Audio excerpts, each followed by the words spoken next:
بسم اللہ الرحمن الرحیم، تبت یدا ابی لہب وتب، بالکل ابتدائی زمانے کی صورت ہے۔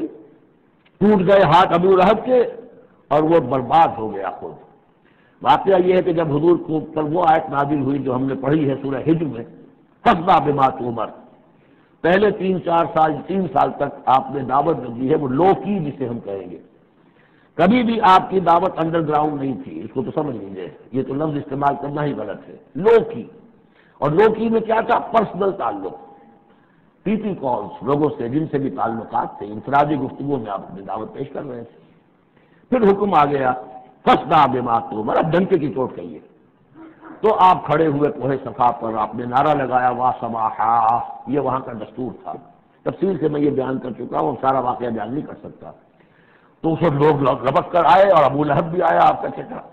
جب حضور نے وہاں اپنی دعوت پیش کی تو اس نے کہا تبا لک لہذا جمعتنا، ہم سمجھے تھے کوئی بڑی اہم بات تم نے بتانی ہوگی تو ہمیں بلایا ہے، ہم پہنچ گئے ہیں اور تم نے ہمیں اس کام کے لیے جمع کیا تھا، تو تمہارے ہاتھ ٹوٹ جائیں۔ معاذ اللہ ثم معاذ اللہ، نقل کفر نہ باشد، کیونکہ حضور بنو ہاشم کو 2 دفعہ گھر بلا کر کھانا کھلا چکے تھے، تو اسے تو معلوم تھا یہ دعوت کیا تھی۔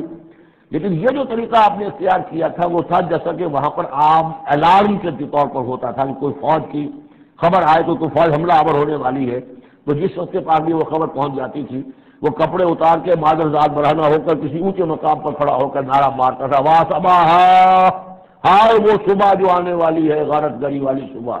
تب لوگ سب دوڑتے تھے، جہاں تک آواز پہنچ گئی، جہاں تک نگاہ دیکھ رہی تو ننگا کھڑا ہوا ایک آدمی اونچائی کے اوپر، دوڑتے تھے لوگ کہ کیا خبر ہے اس کے پاس۔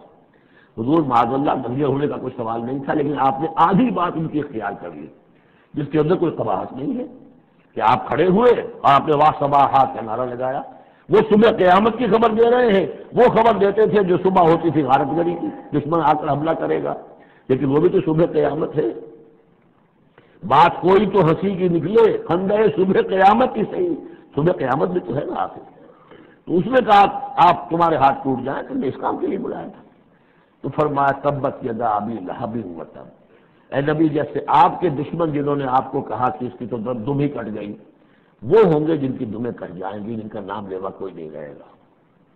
اسی طریقے سے جس نے کہا ہے کہ آپ کے ہاتھ ٹوٹ جائیں، ہاتھ اس کے ٹوٹ گئے۔ یہ تو چند سال کے بعد کی بات ہے، لیکن حقیقت میں عالم غیب میں تو اس کے ہاتھ کٹ چکے ہیں، اور تب وہ برباد ہو چکا ہے۔ ما اغنی عنہ مالہ وما کسب، کچھ کام نہیں آئے گی اس کا، نہ اس کا یہ مال اور نہ وہ کمائی جو اس نے کی ہے ساری عمر اور جمع کیا ہے۔ سیصلی نارا ذات لہب، وہ جھونکا جائے گا آگ میں جو بھڑکتی ہوئی آگ ہے۔ اور لہب کا لفظ جو ہے اس کے اپنے نام میں بھی شامل تھا، یہ صنعت لفظی کہلائے گی ابو لہب، کیونکہ وہ بہت ہی سرخ و سفید رنگت کا، بہت جیسے کہ انگارے جیسا اس کا رنگ تھا، اور آنکھیں بھی بڑی بڑی تھی، نہایت حسین و جمیل انسان تھا۔ اور اس کی بیوی بھی جمیل تھی، بہت ہی خوبصورت عورت تھی، اور یہ دونوں جو ہے یہ سمجھیے کہ بڑی ایلیٹ کلاس تھی اس معاشرے کی۔ اس کے پاس منصب تھا، یہ خزانہ وزیر خزانہ تھا حرم کا، چنانچہ اس کے بارے میں مشہور تھا کہ اس میں سے اس نے سونے کے بنے ہوئے ہرن چرا لیے ہیں۔ اخلاقی طور پر اس کا جو ہے وہ بدنامی اس درجے کی تھی، لیکن یہ کہ حرم کا خزانہ جو تھا وہ اس کی تحویل میں تھا، تو بڑا اونچا منصب دار تھا۔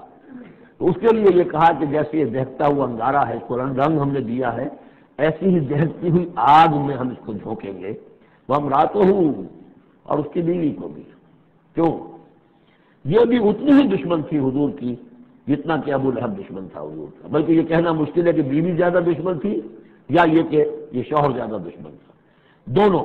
اب میں بتا چکا ہوں آپ کو سورہ تحریم میں جو 3 مثالیں آئی تھی، بہترین عورت بدترین مرد کے گھر میں، فرعون کی بیوی آسیہ، بدترین عورتیں بہترین لوگوں کے گھر میں، بیوی حضرت نوح کی اور بیوی حضرت لوط کی۔ ایک وہ جو نیک فرشت تھی اور نبی کی گود میں پلی، وہ حضرت مریم سلام علیہا، اور یہ بدترین شوہر اور بدترین بیوی۔ تو امرأتہ حمالۃ الحطب، جو اٹھانے والی ہوگی ایندھن کو۔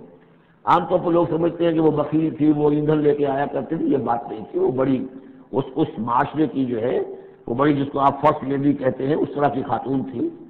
اصل مطلب یہ ہے کہ یہ اس وقت جو حرکتیں کر رہی ہے یہ اپنے شوہر کے آگ کے دہے کو اور بھڑکانے کے لیے ایندھن لا رہی ہے۔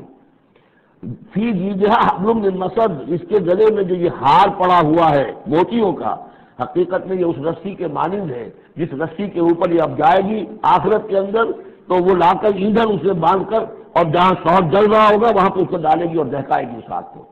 یہ ہے مراد اس سے کہ در حقیقت وہ اٹھائے گی وہاں حطب لکڑیاں، اور فی جیدہا حبل من مسد، اس کے گلے کے اندر یہ جو ہار ہے یہی اس کی رسی بن جائے گا۔ بارک اللہ لی و لکم فی القرآن العظیم ونفعنی وإیاکم بالآیات والذکر الحکیم۔